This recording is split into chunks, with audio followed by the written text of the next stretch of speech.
Welcome our YouTube channel GS with आंसू। दोस्तों, Bihar SI mains के लिए हिस्ट्री का सेट नंबर 5 लगाते हैं, जिसमें टोटल 20 मोस्ट इम्पॉर्टेंट क्वेश्चन शामिल किया गया है। जो लोग सीडीपीओ, बीपीएससी, पीटी या बिहार की किसी भी एग्ज़ाम की तैयारी कर रहे हैं तो वो लोग भी सेट लगा सकते हैं। चलिए स्टार्ट करते हैं। पहला प्रश्न है, अलीपुर षड्यंत्र मामले में काला पानी की सजा किसे दी गई थी? तो दोस्तों, अलीपुर षड्यंत्र मामले में काला पानी की सजा दी गई थी अरविंद घोष को। ऑप्शन ए हो जाएगा सही। अगला प्रश्न देखते हैं दोस्तों, बंगाल और बिहार में भूमि पर किराएदारों के अधिकारों को बंगाल किराएदारी अधिनियम द्वारा कब मान्यता दी गई थी?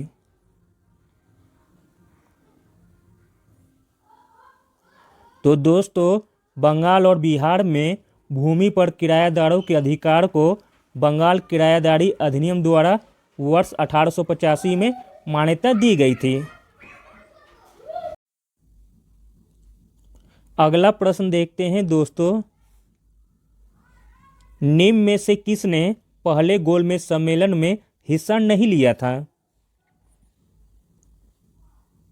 तो दोस्तों, पहले गोलमेज सम्मेलन में हिस्सा नहीं लिया था वह थे भारतीय राष्ट्रीय कांग्रेस, जबकि मुस्लिम लीग, उदारवादी तथा हिंदू महासभा यह तीनों पहले गोलमेज सम्मेलन में हिस्सा लिए थे। अगला प्रश्न देखते हैं दोस्तों, कोल जनजाति आंदोलन के नेता कौन थे? तो दोस्तों, कोल जनजाति आंदोलन के नेता थे बुद्धो भगत। अगला प्रश्न देखते हैं दोस्तों,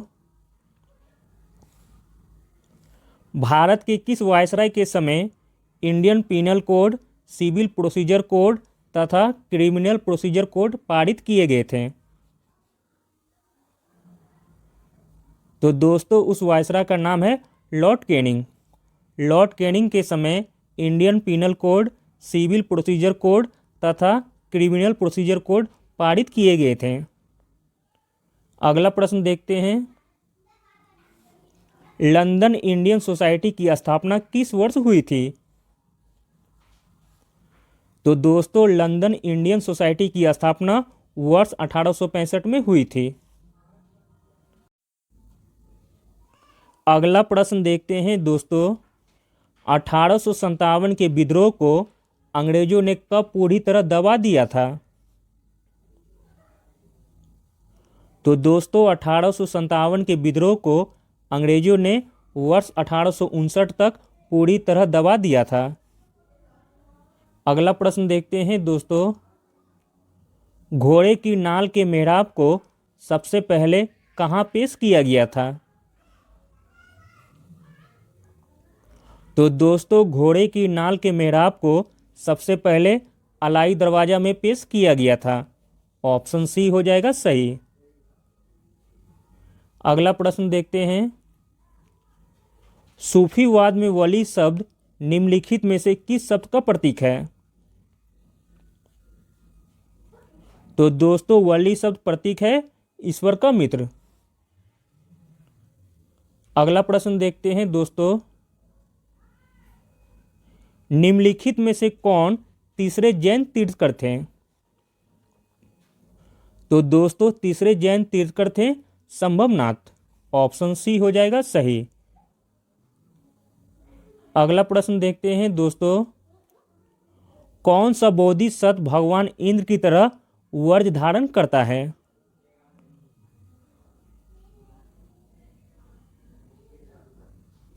तो दोस्तों, वह भगवान है वज्रपाणि।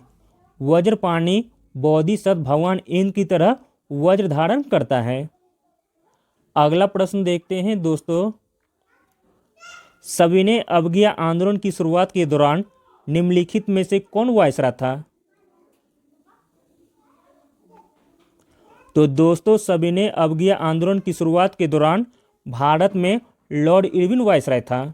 ऑप्शन बी हो जाएगा सही।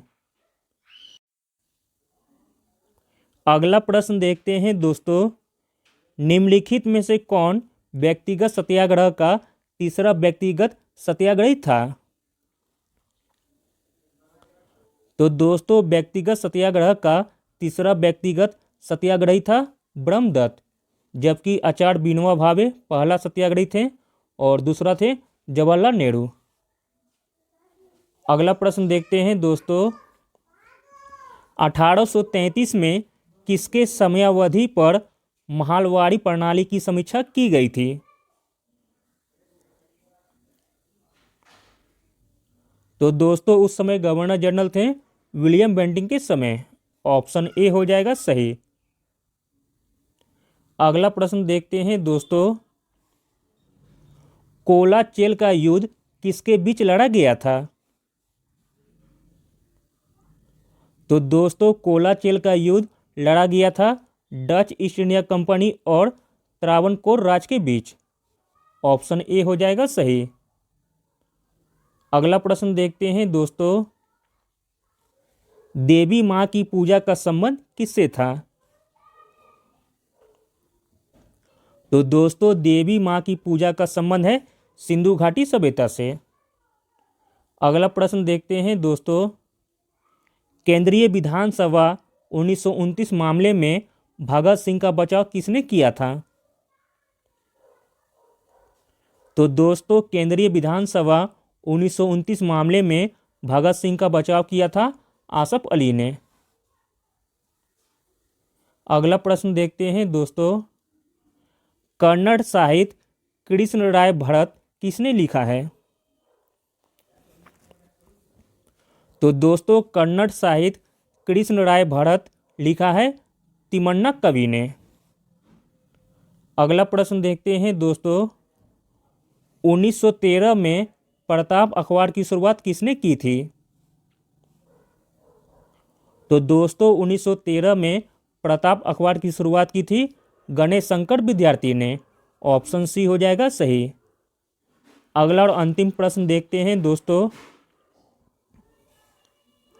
लोमस ऋषि का गुफा कहाँ स्थित है?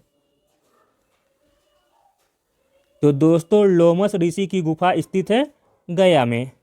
Thank you.